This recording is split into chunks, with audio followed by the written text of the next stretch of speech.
Você acredita que até depois da morte uma mãe protege seu filho? Em uma das histórias de hoje, a gente comprova que o colo de mãe não tem descanso nem mesmo no túmulo.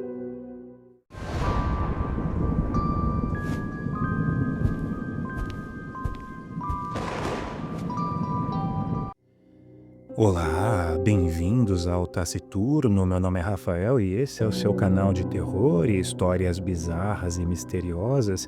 Hoje é sexta-feira e sexta-feira é dia de relatos. Se você tem algum relato sobrenatural, obscuro, misterioso e deseja contar pra gente, mande aqui no e-mail abaixo, canal taciturno@gmail.com. Eu vou ficar muito feliz em ler teu relato. Se você gosta desse tipo de conteúdo, se inscreva no canal, porque toda semana tem vídeo novo para você. Então, sem mais delongas, vamos para as histórias.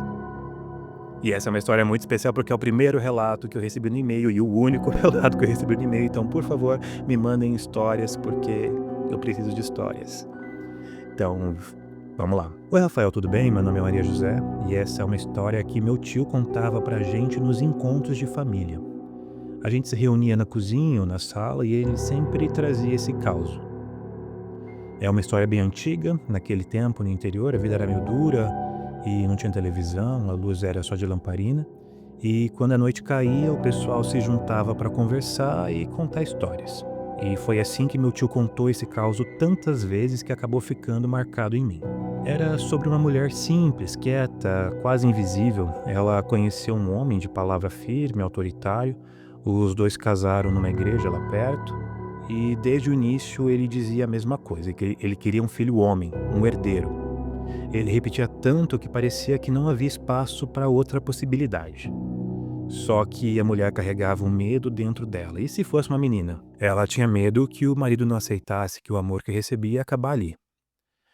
Chegou o dia do parto e com ele a tragédia. A criança ficou presa, as dores foram horríveis. A parteira fez de tudo, mas não tinha recurso. Não tinha hospital e só rezas e mãos calejadas. Foram horas de sofrimento até que veio o silêncio. A menina nasceu morta, toda roxinha. E a mãe, esgotada, também morreu.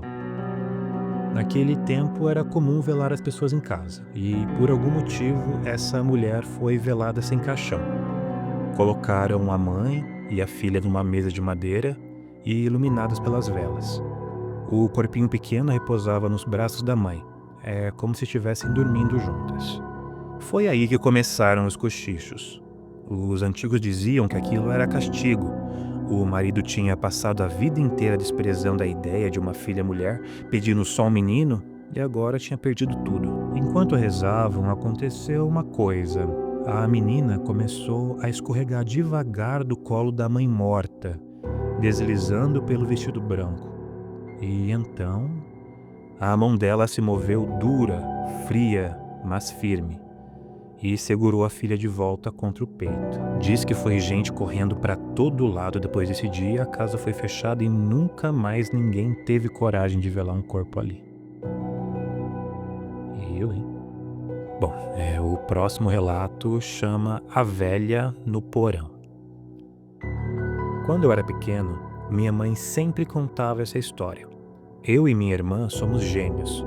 Ainda éramos bebês de colo quando aconteceu a primeira vez. Minha mãe disse que estava entrando pelo portão de casa com a gente no colo quando apareceu uma senhora bem velhinha. Ela pediu para ver os bebês e minha mãe deixou. A velha olhou para a gente, sorriu e falou: "Ah, que gracinha, casal de gêmeos. Pena que um deles não vai vingar, né?" Minha mãe ficou louca, xingou a mulher de tudo quanto é nome e mandou ela embora. Mas sempre lembrava disso. Dizia que antigamente devia ser comum dos gêmeos morrer cedo, e talvez por isso a velha tinha falado aquelas coisas. Só que o tempo passou, nada aconteceu, eu e minha irmã crescemos bem. Anos depois, eu devia ter uns 9, 10 anos, morávamos em outra casa, era quase meio-dia, eu estava no pátio jogando bola, esperando o almoço, minha mãe estava na cozinha fazendo comida.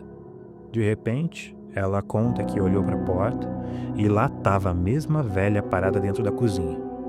Minha mãe tomou um susto enorme e a velha falou: "E não é que vingaram mesmo os dois? Que coisa!" Depois virou as costas, saiu pelo corredor, passou pelo pátio, abriu o portão e foi embora. Logo em seguida, minha mãe veio correndo para cima de mim perguntando: "Por que você deixou essa mulher entrar? Por que você não me avisou?" E eu disse: "Ué, mãe, ela não passou por aqui, eu estava no meio do pátio, não vi nada." E essa é a parte estranha.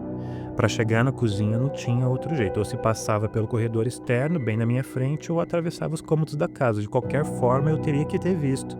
Mas eu não vi nada, eu juro. Nunca mais vimos aquela velha na vida, mas até hoje, só de lembrar, minha mãe fica arrepiada, e eu também. Bom, essa história é uma história clássica, tá? Não é um relato que eu recebi. Se chama A Mãe Defunta, é um relato russo. Então vamos lá.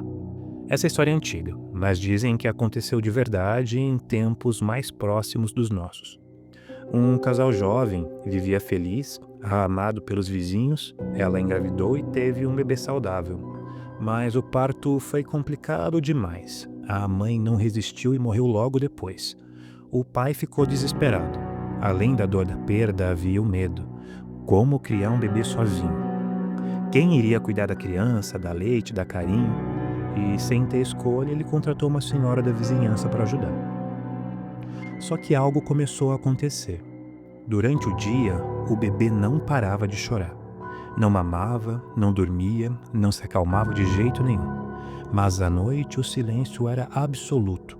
O bebê ficava quietinho, como se estivesse sendo cuidado. A senhora achou aquilo muito esquisito e na terceira noite decidiu ficar acordada para vigiar. Foi quando, perto da meia-noite, ouviu a porta abrir devagar, sem barulho. Uma figura se aproximou do berço e o choro cessou na hora. O bebê parecia estar mamando. No dia seguinte, a mulher contou ao pai. Ele chamou parentes e amigos para uma vigília. Acenderam uma vela e esconderam a chama dentro de um pote de vidro só para levantar a luz no momento certo. E assim fizeram. Quando o relógio marcou meia-noite, a porta se abriu, uma sombra entrou e foi direto ao berço. A criança ficou imóvel, como se estivesse no colo de alguém. Um dos parentes levantou a luz e todos viram. Era a mãe morta, com a mesma roupa do enterro, ajoelhada diante do berço, inclinada sobre o bebê e amamentando com um seio apodrecido. Na mesma hora ela se levantou, olhou para o filho com tristeza e saiu sem fazer barulho, sem dizer uma palavra. Ninguém conseguiu se mover de tanto terror. Foi quando finalmente olharam para o berço e o bebê já estava morto. O visitante do quarto. Naquela noite de sexta-feira eu não esperava nada além de descanso. Eu tinha chegado em casa depois de um dia cansativo, daqueles que drenam qualquer energia. Fiz o de sempre. Preparei uma janta rápida, lavei a louça, tomei banho e me joguei na cama com a cabeça pesada. Eu lembro de ter pensado, finalmente vou dormir uma noite inteira. Só que não foi o que aconteceu. Por volta das 3 da manhã, eu acordei de repente como se algo tivesse me puxado de volta para a consciência. Não havia barulho, não havia luz, nada que justificasse eu abrir os olhos. Mas havia uma sensação estranha muito forte, a de que eu não estava sozinho. Foi aí que eu senti um peso na beira da cama. Era como se alguém tivesse se sentado devagar, comprimindo o colchão. Meu coração disparou na hora. E por alguns segundos eu fiquei imóvel tentando racionalizar aquilo. Mas quanto mais eu tentava negar, mais claro ficava que não era imaginação. E então veio o cheiro. Um cheiro inconfundível. Cigarro misturado com loção pós-barba. Exatamente o cheiro do meu tio, falecido há 2 anos antes. Ele era fumante desde novo e tinha aquele perfume amadeirado, barato, que sempre usava. Esse cheiro nunca mais apareceu em lugar nenhum até aquela noite. Reuni coragem e virei o rosto em direção ao canto do quarto. Foi rápido, mas eu juro que vi sua silhueta ali. Ele estava sentado, perna cruzada, do mesmo jeito que costumava se sentar no quintal de casa quando a gente ia visitá-lo. Ele me encarava, mas não com tristeza. Era um olhar calmo, sereno, quase como se estivesse tentando passar uma mensagem sem falar. O detalhe é que eu não senti medo. O corpo inteiro tremia, mas era mais pela estranheza do que por terror. Parecia uma visita, não uma ameaça. Eu pisquei o olho e ele sumiu. O quarto voltou a ser apenas o quarto, o peso no colchão desapareceu, o cheiro se dissipou. Passei o resto da madrugada acordada, revivendo aquela cena, tentando entender se tinha sido apenas um sonho, alucinação, ou se realmente tinha sido uma visita. Na manhã seguinte, eu fui até a casa da minha mãe. Quando eu contei o que tinha acontecido, ela ficou em silêncio por alguns segundos. Depois, disse que naquela mesma noite ela tinha sonhado com o irmão. E no sonho ele pedia para avisar todo mundo que ele estava bem, que não estava sofrendo e ali foi impossível não ligar uma coisa a outra. Até hoje, quando lembro, eu sinto que não foi imaginação. Foi meu tio que de alguma forma encontrou um jeito de me visitar. Se você ficou até o final, deixa seu like e se inscreva no canal. E hoje à noite, quando for dormir, tenha bons sonhos.